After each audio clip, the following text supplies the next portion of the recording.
Welcome to the UTG at Work podcast. I'm Deacon Mike Houghton. I'm the Executive Director of an apostolate called UTG at Work. Our mission is to help women and men joyfully live their faith and witness to Christ in the gospel in the workplace. I'm happy to be with you as we explore the Sunday gospel in ways that help people who work. You can find this podcast as well as helpful articles, videos, and other materials on our website, which is utgatwork.org.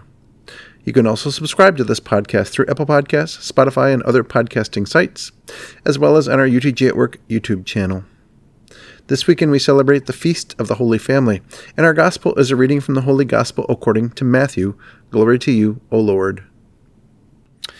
When the Magi departed, behold, the angel of the Lord appeared to Joseph in a dream and said, Rise, take the child and his mother, flee to Egypt, and stay there until I tell you. Herod is going to search for the child to destroy him. Joseph rose and took the child and his mother by night and departed for Egypt. He stayed there until the death of Herod, that what the Lord had said through the prophet might be fulfilled. Out of Egypt I have called my son.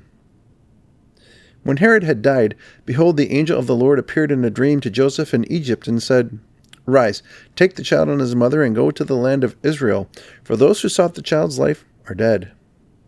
He rose, took the child and his mother, and went to the land of Israel. But when he heard that Archelaus was ruling over Judea in place of his father Herod, he was afraid to go back there. And because he had been warned in a dream, he departed for the region of Galilee. He went and dwelt in a town called Nazareth, so that what had been spoken through the prophets might be fulfilled.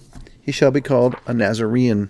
The gospel of the Lord. Praise to you, Lord Jesus Christ.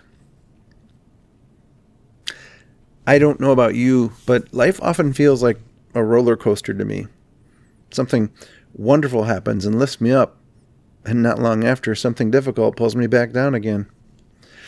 When I was younger, I thought the hard moments were just bumps in the road on the way to lasting happiness. But with a little more experience under my belt, I've learned that that's not quite true. Life is simply full of ups and downs. This past year has been a good example of that for me. Around the same time that we lost my mom, we learned that we were going to have our first grandchild. Joy and grief side by side, highs and lows. I see the same pattern in the world around us. When it comes to faith in God, I truly believe there's a revival happening, a renewal, a rediscovery that God is real and that church is a necessity. I see it in my parish, and I see it across our country, and that gives me great hope. At the same time, I see division, anger, and violence in our society, which can be deeply discouraging, highs and lows. But here's something I've come to understand more clearly over time. The highest highs and the lowest lows in my life usually don't come from work or money or what's happening around the world. They come from family. It's funny, but when I look back on my career and I think about all of the people with whom I've worked, I don't remember or even care about what they did for the company. I think about them now, and many of them are retired or have even passed on. Those who have passed have met the Lord, and I certainly hope that their faith was such that they enjoyed the beatific vision. Those who have retired are now full-time grandparents and great-aunts and great-uncles, and quite frankly, their grandchildren and great-nieces and great-nephews could care less about what they did at work. In the end, family is what lasts.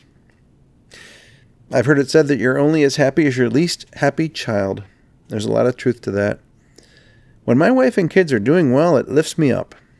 One of them struggles, I just can't move on as if nothing's wrong. I carry their joys and their burdens, and they carry mine. I imagine many of you feel the same way. And I imagine the Holy Family did too. When we look at the life of Jesus, Mary, and Joseph, we see extraordinary highs and heartbreaking lows. Mary never expected or planned to be asked to bear the Son of God. There must have been immense joy, but also fear and uncertainty. Joseph was preparing for marriage when he learned that Mary was pregnant. That must have been devastating. Then, in a dream, he was told that this child was God's son, and that he was to take Mary into his home and to be a father to Jesus. In today's gospel, Mary and Joseph likely felt great relief and joy that their child was born safely. Angels and shepherds visited, and the Magi came and brought gifts. They might have thought, this is pretty cool being the parents of the Son of God. And then everything changed. Herod wanted to kill their child, and they were forced to flee to Egypt, away from home, work, and family, with no idea when or even if they would return. More highs and lows. They marveled at Jesus as he grew, but Joseph died before Jesus began his public ministry. Mary later watched her son preach, become a celebrity, suffer, and be crucified, and then rise from the dead. Again, highs and lows. But through it all, one thing remained constant: their bond as a family.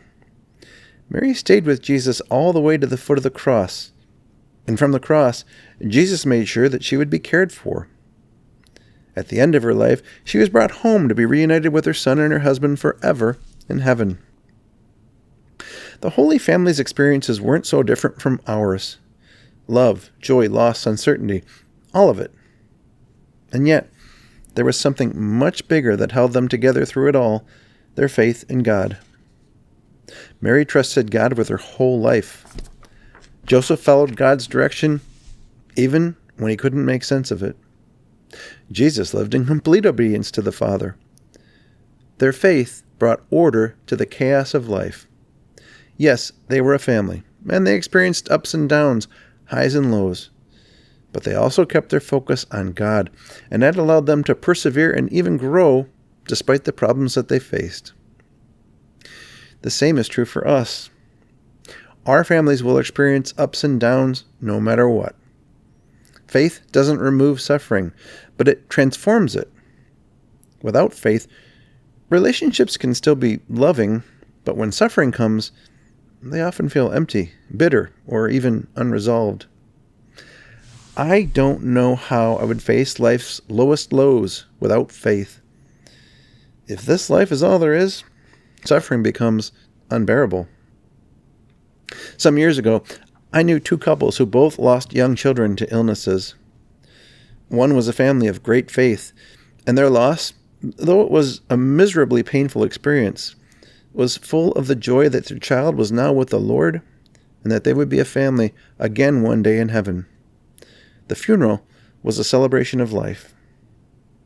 The other family was bitter and angry, and went through the loss with no evidence of faith. I even wonder if they intentionally pulled any hint of faith out of the experience because they were so angry with God, if he even existed, for taking their son. That funeral was bitter and hollow. Both families loved their children very much. Both missed them dearly. But one had their experience buoyed by their faith, while the other had their experience dragged down by a lack of it. Holiness in a family doesn't mean a life without problems. It means a family that keeps turning to God together, especially when life hurts. When God is at the center of the family, the highs are experienced with thanksgiving, and the lows don't lead to despair. Nothing else will carry us through life's ups and downs, and nothing else will last for eternity. Your family can be a holy family by putting God at the center of everything you do. That's true for every family, from traditional families to blended families, to single-parent families, to people who treat each other like family. Being a holy family won't mean a life without problems, without highs and lows. These are part of the human condition.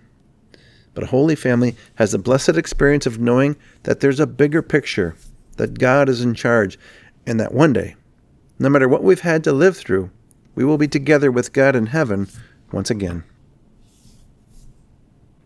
Thanks for joining me for this week's UTG at Work podcast.